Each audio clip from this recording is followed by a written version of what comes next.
এইবাৰ বানখা খাদ্য বিতৰণৰ ভয়ংকৰ তথ্য পোহৰলৈ আহিছে। কোনে কোনে খালে বানাক্ৰান্ত লোকৰ বাবে অহা বানখা খাদ্য। যোৱা বৰ্ষত দৰং জিলাৰ বিভিন্ন প্ৰান্তত বানপানীত ক্ষতিগ্ৰস্ত হোৱা লোকসকলক চৰকাৰে খাদ্য বিতৰণ কৰিছিল। কিন্তু সেই সময়ত একাংশ লোকে সেই খাদ্যৰ নামতো চলাইছিল লুণ্ঠন ৰাজ। খাদ্য বিতৰণৰ ক্ষেত্ৰত দায়িত্ব থকা একাংশ লোকে নিজৰ আত্মীয়ক খাদ্য বিতৰণ কৰা বুলি অভিযোগ উত্থাপিত হৈছে।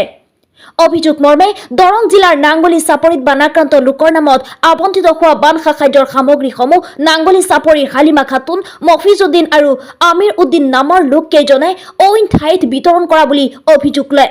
বানপানী নোহোৱা অঞ্চলত থকা নিজৰ আত্মীয়ৰ মাজত এই সামগ্ৰী বিতৰণ কৰিছে বুলি অভিযোগ তোলে নাইবালী আৰু হাবেজালিয়ে।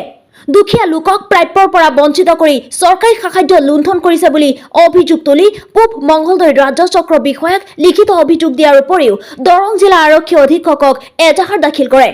বিভাগীয় তদন্তৰ পিছতহে প্ৰকাশ পাব ঘটনাৰ প্ৰকৃত সত্যতা। নূর আলী 3 নম্বৰ নাংলি। এই হালিমা খাতুনে এইবিলাক বস্তু আমাৰ বানপানীতে হৈছে, এইবিলাক উঠাই মফিজুদ্দিন আৰু হালিমা এই বস্তুবিলাক তাৰ মফিজুদ্দিনৰ বয়ন আছে এই ফকিৰপাৰা, এইবিলাক ভগাই খাইছি, আমাকে একো দিয়া নাই। নাই নাই নাই ফকিৰপাৰা বানপানী তাৰ নামটো লিষ্ট পাইছে হালিমা আর এই মফিজুদ্দিনে এগুলা করছে। আপনি কেস দিছে? আর তাতে আমি দিছো, কেস দিছে? কেস দিছো। কি করব, পুলিশত কি করব এতিয়া? এতিয়া তদন্তটো কৰিব যাই, বস্তুটো হয় না নাই তদন্ত কৰিলে তদন্ত কৰিব লাগে। হ্যাঁ, উচিত তদন্তটো কৰিব লাগে। আমার এখানে আবদার। এই হালিমা বেগম থাকে বাঘপুরিত।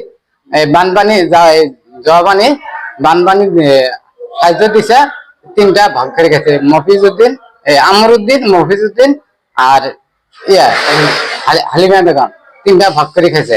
মফিজুদ্দিন বোনের আন্দোলনা বেগম, তার টাকা ওলাইছিল, তারা 3টা ভাগ করে খেয়েছে। তার মধ্যে আমরা পাওয়া নাই, রাজ্যে পাওয়া নাই। আর কেস করেছে, তার মধ্যে আমার ইটু লাগে ফকির করা তাতে বানপানী না নাই, বানপানি নাই। আর মোর যারা 3 নম্বর নাংলি ঘর, মোর সাতটারওয়ালা, সাতটার বাবার নাম সাতটার আলী। মই জানাবো একটু, পাওয়া নাই, রাজ্যে পাওয়া নাই। আমার তদন্ত লাগে। সাতটারওয়ালা, সাতটার বাবার নাম সাতটার আলী। মই জানাবো একটু, পাওয়া নাই, রাজ্যে পাওয়া নাই। আমার তদন্ত লাগে।